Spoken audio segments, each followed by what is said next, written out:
Lihatlah makhluk kecil ini. Tubuhnya bundar, cangkangnya berwarna merah cerah, dihiasi bintik-bintik hitam yang ikonik. Ia terlihat manis, anggun, bahkan di beberapa budaya dianggap sebagai simbol keberuntungan. Tapi, di balik penampilan yang menggemaskan ini, tersembunyi sebuah kisah heroik tentang predator ulung, tentang pertahanan diri yang cerdas, dan tentang sebuah siklus kehidupan yang berperan vital dalam menjaga keseimbangan dunia kita. Hari ini kita tidak hanya akan melihat keindahan seekor serangga. Kita akan menggali ilmu di balik keajaiban evolusi, biologi, dan peran ekologis dari kepik. Bersiaplah karena kita akan mengungkap kenapa serangga mungil ini adalah sang kesatria bintik penjaga alam. Selamat datang di ruang ilmu, tempat kita mengupas misteri yang tersembunyi di balik kehidupan sehari-hari. Anatomi dan keragaman ajaib. Mari kita mulai dari permukaan kepik yang paling kita kenal. Kepik 7 titik adalah ikon dengan warna merah dan bintik hitam. Tapi tahukah Anda, di seluruh dunia ada lebih dari 5.000 spesies kepik. Mereka hadir dalam palet warna yang memukau, kuning, orange, hitam, biru tua, bahkan tanpa bintik sama sekali.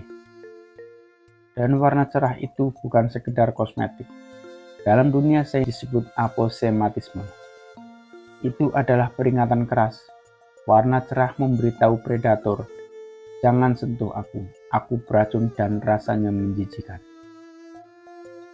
Di bawah cangkang kerasnya yang disebut elytra, tersembunyi sayap membran yang rapuh dan mengagumkan, yang memungkinkannya terbang. Tapi pertahanan kepik tidak berhenti pada warna cerah. Saat terancam, kepik punya trik lain. Pendarahan refleks.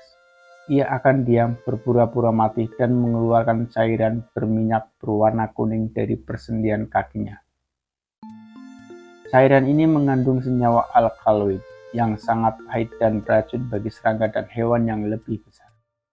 Ini adalah bukti evolusi yang luar biasa. Makhluk sekecil ini memiliki mekanisme pertahanan kimiawi dan perilaku yang begitu efektif, membuatnya menjadi target yang kurang menarik bagi burung, laba-laba, atau katak. Metamorfosis sang kesatria. Setiap kesatria pasti memiliki kisah asal-usul. Dan bagi kepik, kisah itu dimulai dari sekelompok kecil telur berwarna kuning cerah. Biasanya diletakkan di bawah daun, persis di sebelah sarang musuh bebuyutan mereka, kutu daun. Penempatan strategis ini adalah kunci. Setelah sekitar seminggu, telur itu menetas, tapi yang keluar bukanlah kepik bundar yang kita kenal. Ini adalah larva. Wujud larva ini sangat berbeda. Bertubuh panjang, bersemen, berwarna gelap dengan corak kuning atau oranye, dan terlihat sedikit menyeramkan. Tapi inilah predator sejati yang harus kita kenali. Fase larva adalah fase paling rakus. Selama beberapa minggu, larva kepik akan makan dan terus makan. Seekor larva tunggal dapat melahap hingga 1.000 kutu daun sebelum ia bertransformasi. Makanan utamanya kutu daun, kutu putih, tungau, laba-laba. Jika Anda seorang petani, larva ini adalah pahlawan tanpa tanda jasa. Larva ini mengalami beberapa kali ganti kulit, tumbuh semakin besar hingga akhirnya ia siap untuk masuk ke tahap hening. Fase berikutnya adalah pupa. Larva menempel pada daun atau batang, berhenti makan dan memasuki kotak transformasi. Di dalam cangkang statis ini, keajaiban biologi yang kita sebut metamorfosis sempurna terjadi.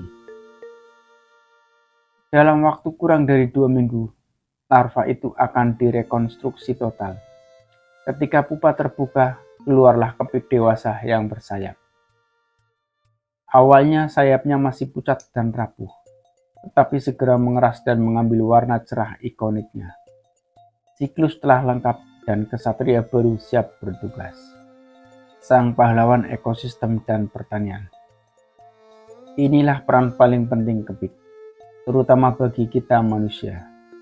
Kepik adalah pengendali hama biologis yang paling efektif dan paling terkenal di dunia. Kepik dewasa dan larvanya adalah mesin pemusnah hama. Mereka adalah predator utama dari kutu daun, hama mikroskopis yang menyedot getah tanaman dan menularkan penyakit. Bayangkan, satu ekor kepik dewasa dapat memakan hingga 50 kutu daun dalam sehari, atau lebih dari 5.000 kutu daun seumur hidupnya. Di era pertanian modern, di mana penggunaan pestisida kimia menjadi kekhawatiran, kepik menjadi solusi alami. Petani organik sangat mengandalkan serangga ini. Mereka bahkan membudidayakan dan melepaskan kepik ke ladang untuk memerangi hama tanpa merusak lingkungan atau kesehatan kita. Kepik memberikan kita sebuah pelajaran penting tentang keseimbangan ekosistem. Ketika kita menghargai predator alami seperti kepik, kita mengurangi kebutuhan akan intervensi kimiawi, menjaga kesehatan tanah, dan mendukung keanekaragaman hayati. Namun, kesatria kecil ini juga memiliki tantangan. Mereka adalah serangga yang sensitif terhadap perubahan lingkungan, perubahan iklim, dan hilangnya habitat alami seperti tanaman berbunga telah mengurangi populasi mereka. Di musim dingin, kepik menunjukkan adaptasi unik. Dia paus atau hibernasi musiman. Mereka akan berkerumun dalam jumlah besar di tempat terlindung di bawah batu, kulit kayu, atau bahkan di sudut rumah untuk menghemat energi. Ini adalah masa istirahat yang panjang, yang memungkinkan mereka bertahan dari suhu beku. Ini adalah strategi bertahan hidup yang cerdas, memastikan mereka siap kembali berburu ketika musim semi tiba.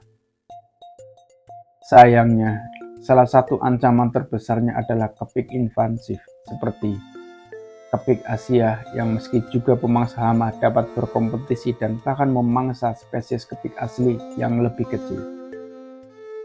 Sebuah studi sains yang kompleks tentang bagaimana bahkan seorang pahlawan bisa memiliki saingan dari spesies lain. Mitos dan keberuntungan. Kepik tidak hanya penting secara ilmiah, ia juga telah merajut jalannya ke dalam hati dan cerita rakyat manusia selama berabad-abad. Ketika kutu daun mengancam panen di abad pertengahan dan kepik datang untuk menyelamatkan, mereka dianggap sebagai hadiah dari surga. Keyakinan itu meluas.